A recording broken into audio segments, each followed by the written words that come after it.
FragWatch here.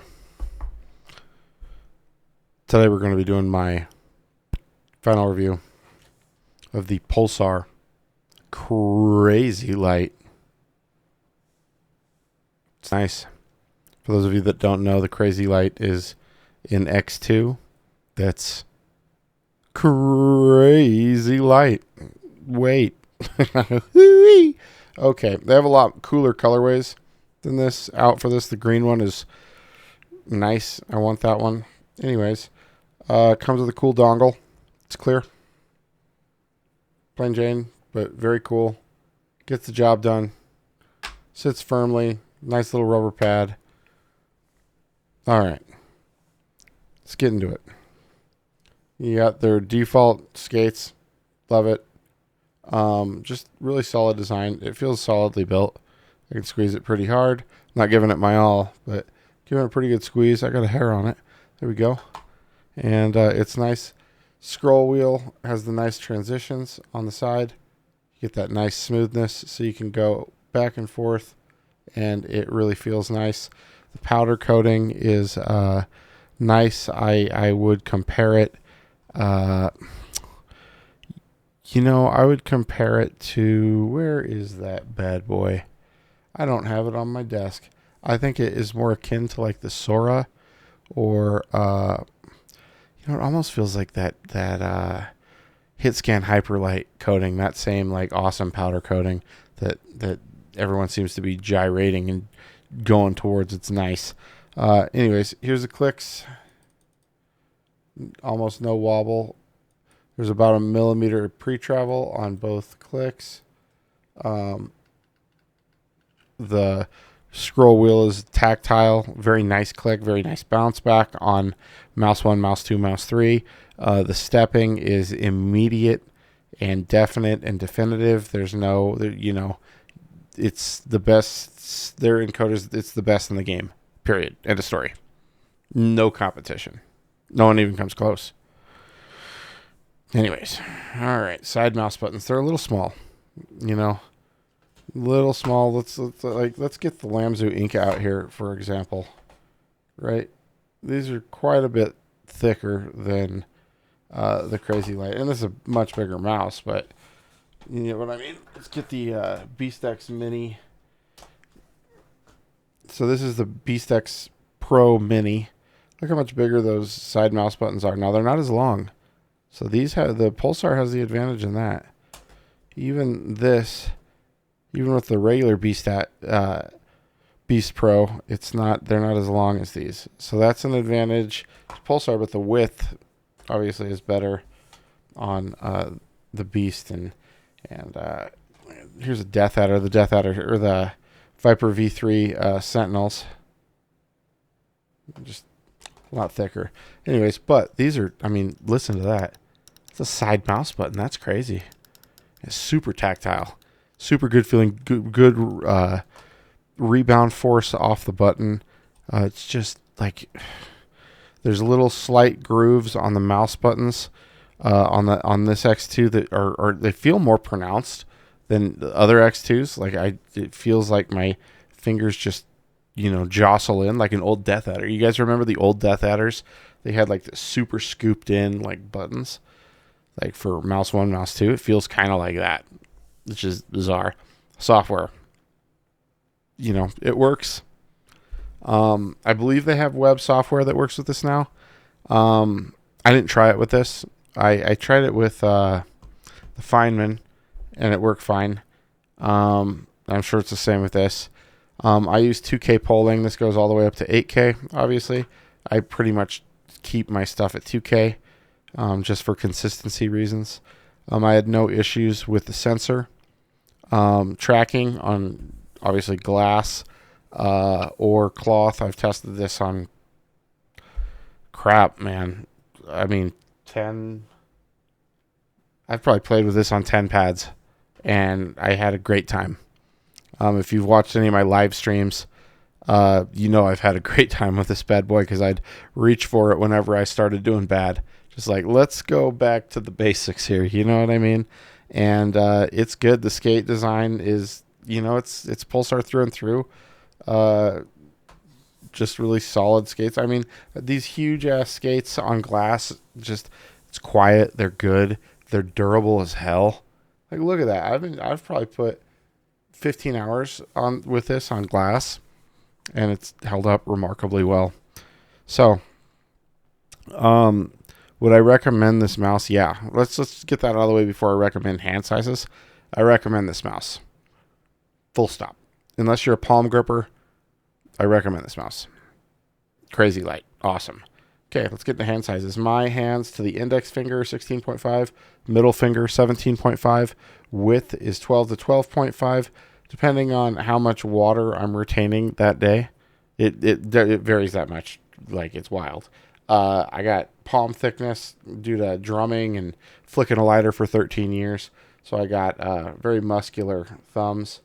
Yeah, and side pad here too. Yeah, so my hands are not by any means a normal, one size fits all type thing. But I do have enough experience to give size recommendations for people. So in a fingertip, I am getting contact with my palm there, no matter what I do, with my fingers, even with the scroll wheel. So if you have, if you want a fingertip grip this mouse, I really recommend your finger that your length be 19 or longer. I'd do that.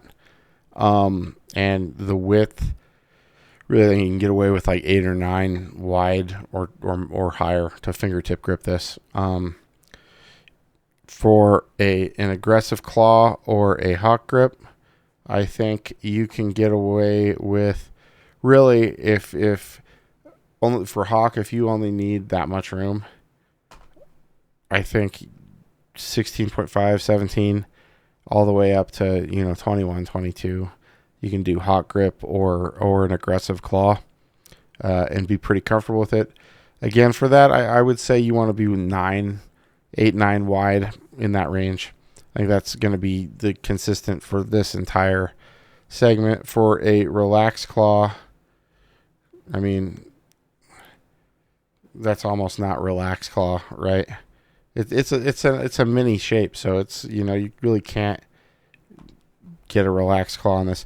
For aggressive claw, I think you can get down to like 15 actually. Like, that's an aggressive claw for me, and I could obviously angle higher and get another centimeter or two or lower. Okay, so for relaxed claw, really 14 plus, you can get a good relaxed claw on this. If you are a younger gamer or you want to get this for a kid, it's a great mouse for kids. I can vouch for that. It's an awesome mouse for kids to get them used to a symmetrical shaped mouse that's really high quality. That's my parenting advice for mice in general. I was asked to give a comparison to the Beast Mini. I believe I have the Beast Pro out as well. This is the Pro series, the newer ones. So let's give a side by side here. Here is the side profiles, right? Get the big boy out here too. This is a side profile. Let's get a Viper out as well. It's a very similar shape. And the Lamzu Tachi, yeah. We'll get this HTS Ultra too by G-Wolves. So here is our Pulsar. That's the side comparison. Okay. Let's do the size. Let's get them in a straight line up here.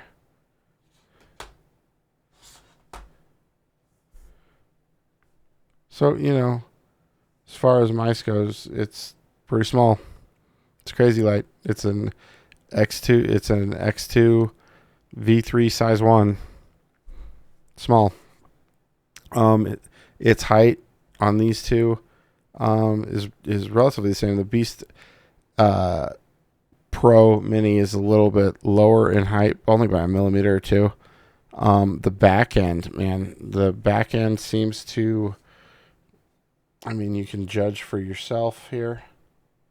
The back end seems to be pretty similar between the two. Let me take a look myself here. I'm just eyeballing this. I'm not measuring it. Yeah, it's a very similar slope off. This is slightly more gradual. And the let's do my balance test, yeah. Okay, so I'll try and find the fulcrum. That's bouncing pretty even right there. My fingers are there and there. Okay. Let's try that with the B-Stex, see where it lines up. So that's okay. It's still leaning forward. Okay. Back up just a little. Oh, no, let's back this way. But wrong way. That's about even. Okay, my fingers are there and there. So that's forward on mouse 4. Let's do that on this one so we can see. It's leaning back just a little bit. Okay, so as you can see, this is a little bit further back as far as the side mouse buttons go. So I feel like the CrazyLight's going to be more balanced. In hand, yeah, this just feels more front heavy. And this feels much more. Oh yeah, totally.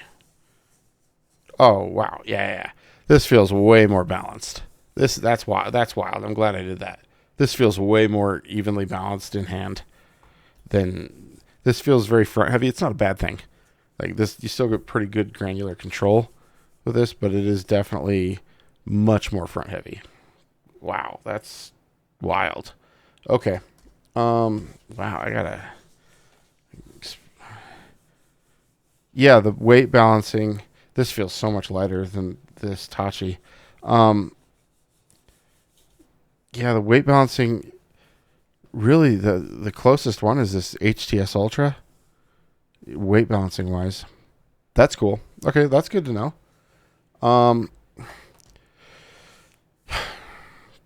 Let's see which ones I like better. I like this better than the Tachi as of right now. I don't have enough hours in on this to do a full review on the Tachi. I'm about 8 or 9 in on it, maybe 10. But so far I like the CrazyLight better. These two, the HTS Ultra 8K, I'm torn between the two. They're both really good. I like the CrazyLight better than the B-Stex Pro and the normal size.